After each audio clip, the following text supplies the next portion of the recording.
DXN, DXN, DXN. আপনারা যারা slim হতে চান, অনুগ্রহ করে ডিএক্সএন এর কফি খান। এটি 100% অর্গানিক। এটি আপনি যখনই খাবেন, এর কার্যকারিতা উপলব্ধি করতে পারবেন। একবার শুধু খেয়েই দেখুন। এটি সত্যিই অনেক ভালো কাজ করে। আপনি ডিএক্সএন এর কফি খাবেন, শরীরে আলাদা এনার্জি পাবেন। এটি আপনাকে দেবে চনমনে ভাব এবং কফির অন্যান্য যে গুণাগুণ আছে, সবই আপনি উপভোগ করতে পারবেন।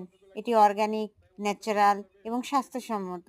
প্লিজ ডিএক্সএন এর কফি খান এবং নিজেকে কফির জগতে নিয়ে হারিয়ে যান। এখান থেকে আমাদের স্বাস্থ্য ভালো থাকবে, ফিট থাকবে। তো সবাই ইনশাল্লাহ ব্যবহার করবেন ডিএক্সএন এর প্রোডাক্টগুলি। সকালে যারা আমরা সদস্য আছি, যারা বিজনেস পার্টনার আছেন, যারা লিডার আছেন, সবাই চেষ্টা করবেন সকালবেলা এই আমাদের টুথপেস্ট থেকে, কফি থেকে, চা থেকে যা কিছু প্রয়োজন ডিএক্সএন এর প্রোডাক্ট দেওয়া করবেন। ডিএক্সএন